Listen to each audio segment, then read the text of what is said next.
Right, a very good afternoon to you and welcome to EBN TV News at 1. Today is the 13th day of June 2023 and I do hope that you are of good health and you're doing well on this fine day. Now today we have a lot prepared for you. My name is Victor Enzobeli, and to kick off our bulletin today on a delightful note, 1,500 meters and 5,000 meters world record holder Faith Kipgion has been awarded 5 million shillings and a 6 million shillings house by the government as announced by President William Ruto at State House for breaking the world records.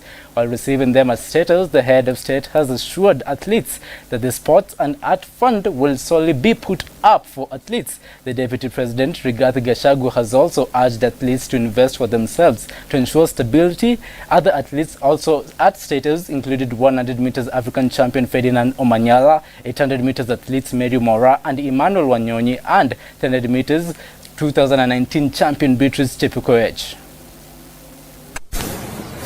She's done all of us proud, and we are really happy this morning to host her. Karibu sana.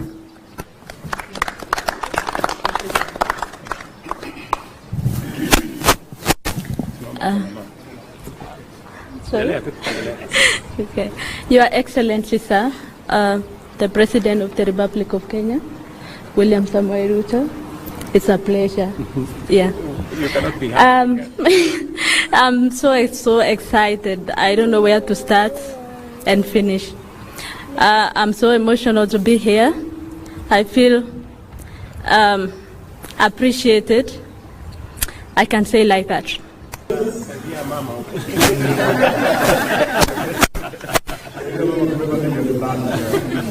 Congratulations, babe. Thank you so much.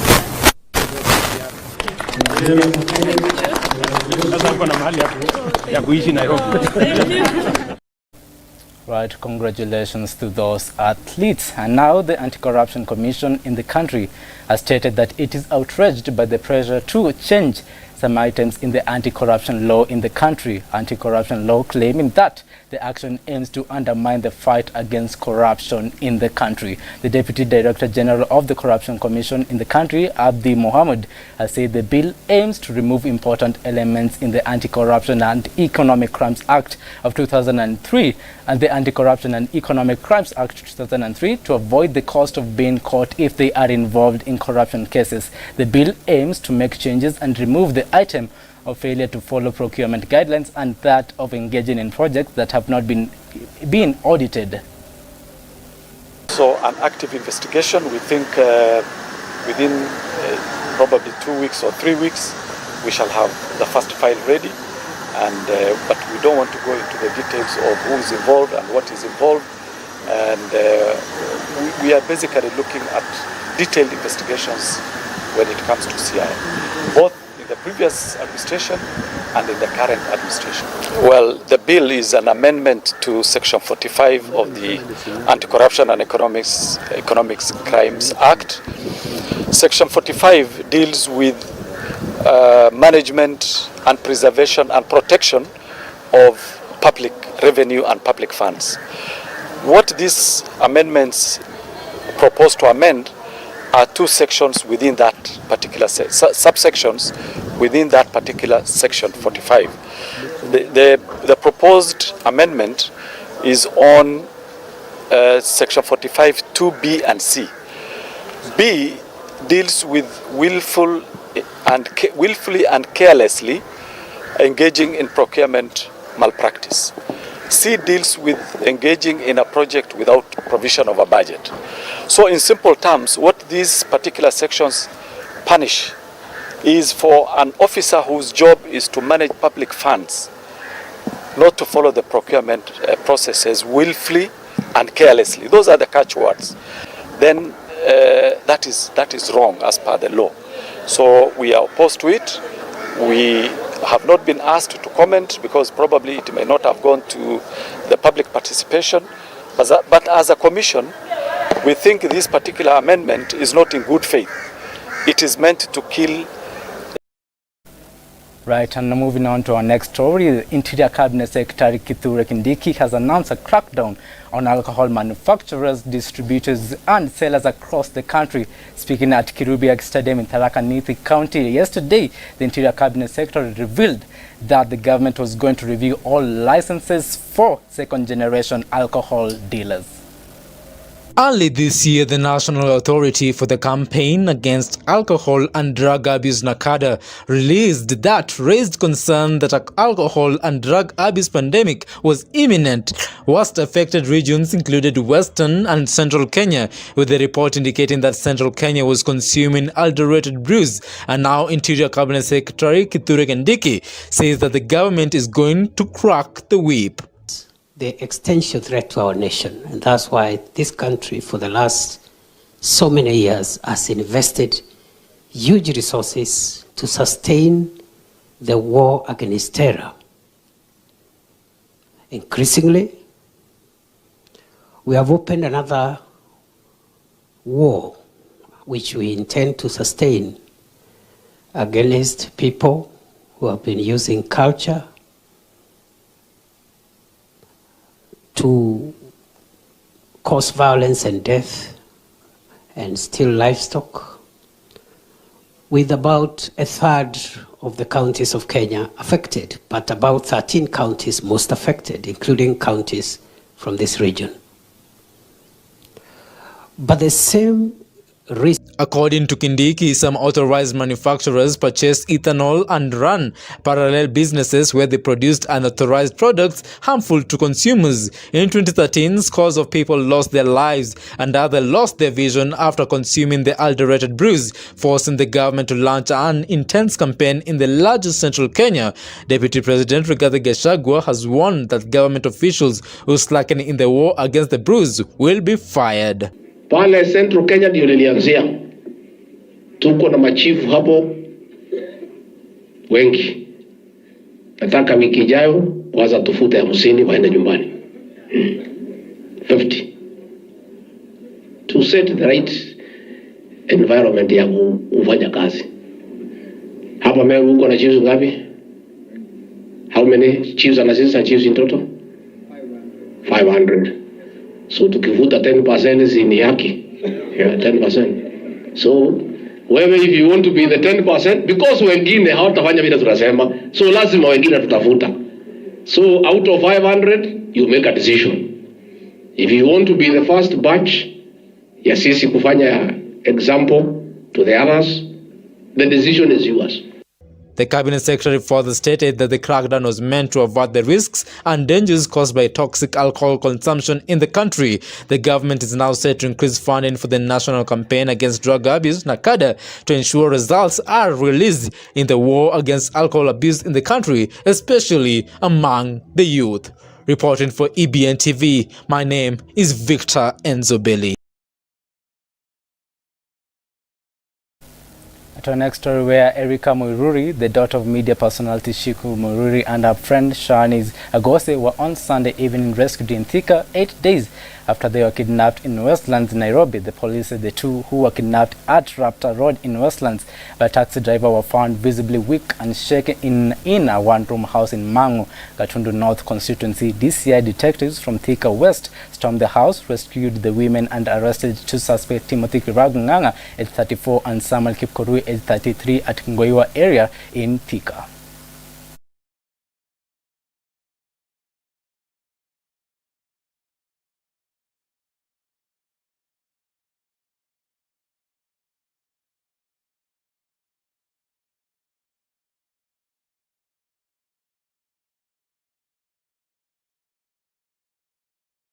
Right now, a lobby group has raised the alarm that another police killer squad could have re-emerged. This follows cases of forced disappearances, with the latest incident being that of Yusuf Gassana. This, according to Haki Africa. Gassana has been missing for the last 11 days. According to Haki Africa Chief Executive Officer Hussein Khalid, there have been similar cases in the recent past. Gassana's relatives fear the worst may have happened to their kin. The family now says, despite assurances from security organs that investigations are ongoing, nothing has come out.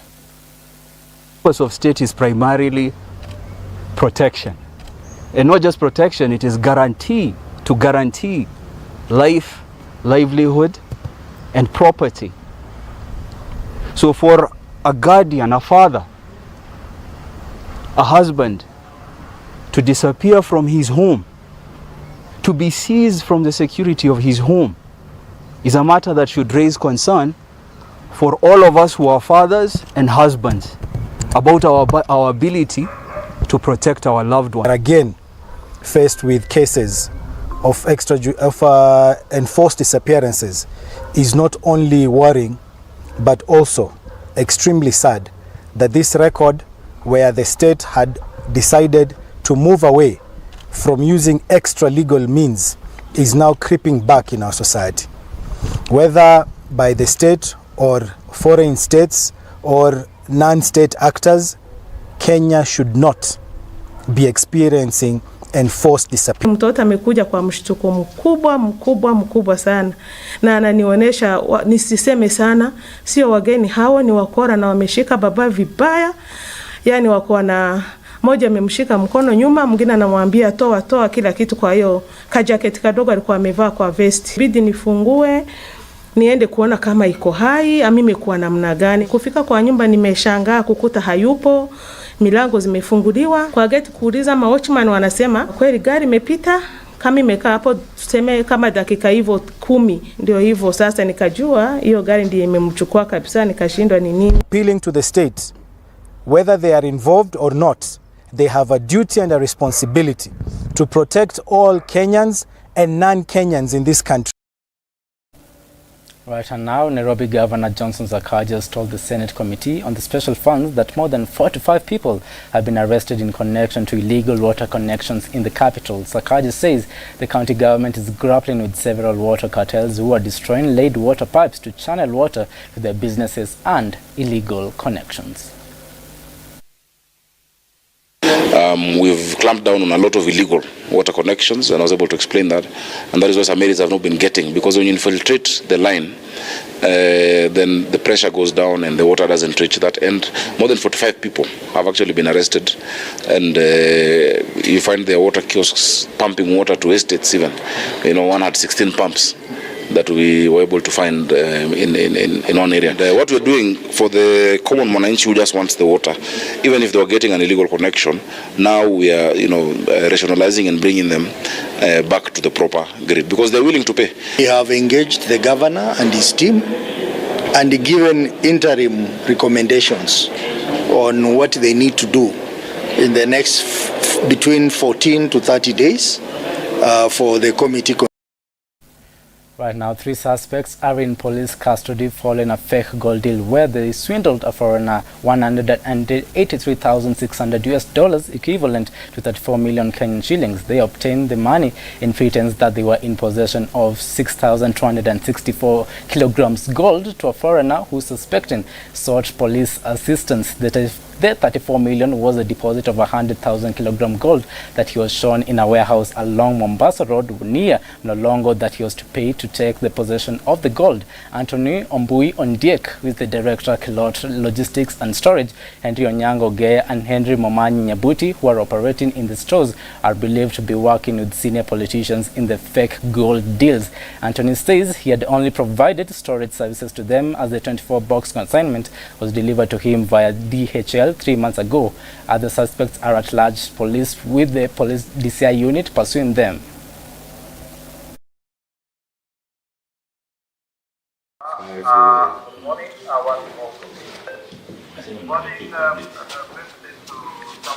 Songesha hizi vitu vizuri, very fragile. Kuzidi leta hapa na DHL kitoka hapa. Na ikuja nini?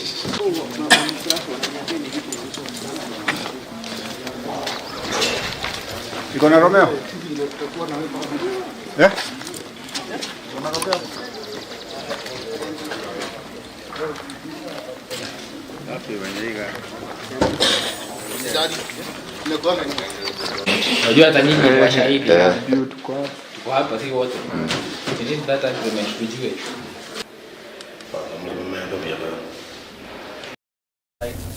Now, to what doesn't come as good news to a majority of Kenyans, Kenyans will have to wait for more time for the reduction of price of oil and energy in the country. This is due to the government saying that it is still facing the cost of importing, storing and distributing oil in the proportion of the production of energy, which is high. The Minister of Energy in the country, Davis Chichir, has said that the government needs more time to achieve the changes that will bring relief to the prices of those products in the country. Speaking in the county of Mombasa in a session with the Parliamentary Committee on Energy Issues, Chichir mentioned the system of using Kenyan travel to buy fuel instead of using the dollar currency as the one that should be given more time to be accepted by many and remove fear for businessmen in the international market, which will reduce the price of oil.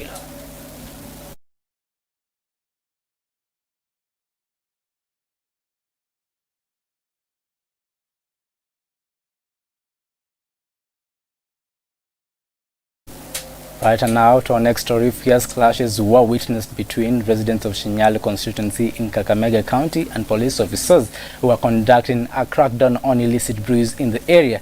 The running battles left a Class 8 student nursing bullet wounds after he was hit by a stray bullet proportionally of a known value, including vehicles belonging to the police and media houses. The area deputy chief was injured by the irate residents. Area police have denied claims that they used excessive force, claiming they were forced to fire after being overrun by the residents. Kuingia tumekuta pombe mingi ambayo manyumba karibu 50 zote zinachemsha pombe ya haramu. Ile kitu nitasema, nitawaomba kwa saa hii hiyo mambo ya utengenezaji wa pombe haramu uishe, sababu hatutalala. Tuko tayari na tutaendelea pia kupambana na wao mpaka hiyo mambo ya pombe iishe. Wameenda kiwango mpaka hata wanafika hata watu wa services zingine kama watu wa maji, watu ya stima hawezi hata kuingia kusoma mita pale. Wamefanya illegal connection ambayo is very dangerous, mpaka hata inatembelea chini, wanaweka stima inatembea chini. Hiyo hatutakumbali because wanaona kama wao wenyewe wako nchi yao. Ni shati waelewe wako katika sheria na wana sheria inawaangalia. Ukiangalia kama vile wanaendelea kufanya saa hizi, wamefika kiwango mpaka wameanza kupanda bangi. Ile inaonyesha utumizi wa bangi pale iko juu. Na ndio sababu unakuta vijana pale wengi ni idlers na hakuna kazi wanafanya, kazi yao ni kungojea maaskari wakiwa wanaona anaelekea pande hiyo wapambane na wao. Nitawaomba hombi moja ama nitawapeana onyo kwamba hiyo watu wanakaa pale kungojea officers ati ndio wakuja kupambana na wao. Tuko nao bega kwa bega na tutapambana vilivyo ili mpaka wao wenyewe wakumbale sheria ziko. Wamejitoa katika hiyo kijiji, hawataki askari wafanye kazi yao na wako tayari radhi waue askari rather than kazi ya pombe kuangamizwa. Magari zote za polisi wakati tulikuwa tuko pale ilibidi sisi wenyewe tujikabe kutoa magari mpaka sababu magari zilikuwa zimezingirwa na vijana wakiturusha mawe, wakigonga askari. Hata sub chief ameumia upande wa mkono wake wa kulia. Kusema kweli hakuna kisa tayari imeripotiwa ya mwanafunzi ambaye ameumia, na isipokuwa kama atajitokezea baadaye kusema kama aliumiza, basi tutaweza kuchunguza kwa makini, sababu ile majeraha ambayo ile wenzetu wako nayo ni wale wamepatikana na mawe. Hatujapata yeyote aliyepatikana na jeraha ya silaha ya bunduki. Kwa hivyo mpaka hiyo kesi ifike kwetu ndio tunaweza kuchunguza kwa kina, tujue huyu mtoto alikuwa wapi na alipatikana namna gani na iliwezekana namna gani, sababu ile operation ilikuwa na mpangilio yake na hakuna silaha ilifaa kutumika isipokuwa ile ambayo imetumika mara ya mwisho kuweza kufukuza ile crowd.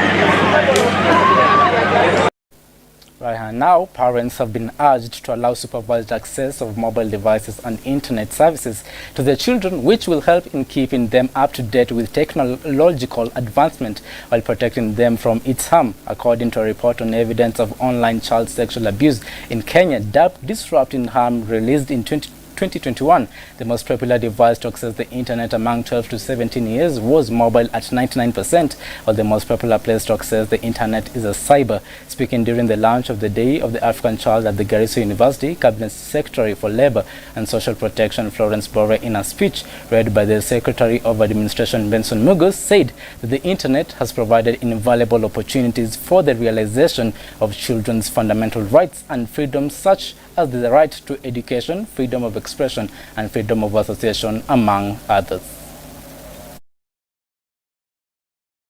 Garissa County Government coordinates intervention programs with partners, donors on matters child protection. So we are in the forefront in coordinating those intervention programs. And for your information, we are the only county in the country that has got a child protection unit fully operational and established in the whole country. We actually have it, and we keep children who come into contact with the law. So it is fully operational and is the only one in the country. Maybe the chief guest, you can visit and see after this. Hatuwezi kuendelea naye na kuonyesha watoto wetu tunaharibu. Moto ambaye tunapika naye huwezi kufanya bila moto, kweli au si kweli? Lakini moto inaweza kuchoma nyumba. Sasa tutatunza moto usichome nyumba.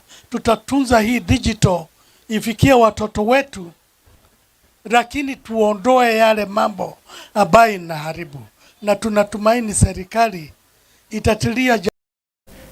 Now, President William Ruto vowed on Monday to arrange a face-to-face meeting between Sudan's foreign generals to end the crisis roiling in the country after multiple ceasefires have failed to hold. The Kenyan presidency noted this fighting has raged in the northeast African country since mid-April, when Army Chief Abdel Fattah al-Burhan and his former deputy Mohamed Hamdan Dagalo, who commands the paramilitary rapid support forces, turned on each other. Multiple truces have been agreed and broken, with the US and Saudi mediators warning on Saturday that they may break off mediation efforts if a 24-hour ceasefire was not respected.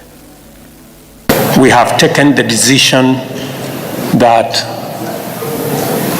the quartet of Kenya, Ethiopia, South Sudan,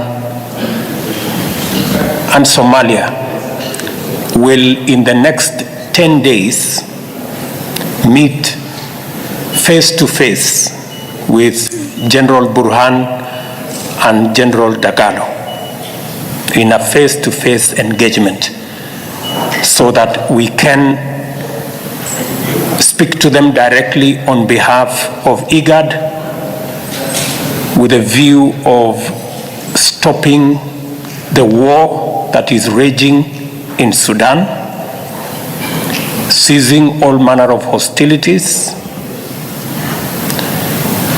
ensuring that we have a commitment from them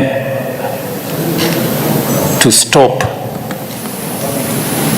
the war that is going on in Sudan, so that we can save the lives of the people, the infrastructure that is being destroyed at the moment, and all the other destruction that is going on in Sudan.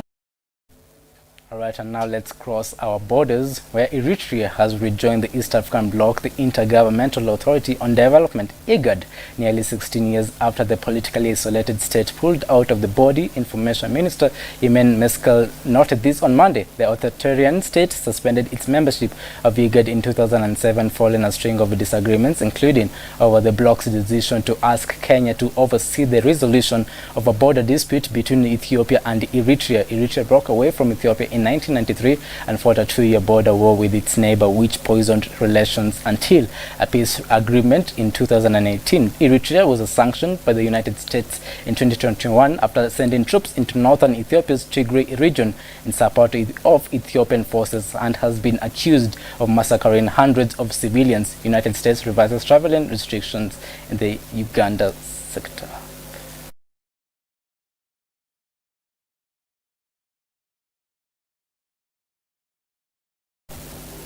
Right now, the government of the United States of America has updated its travel advisory for Uganda following the recently enacted anti-LGBTQ+ law.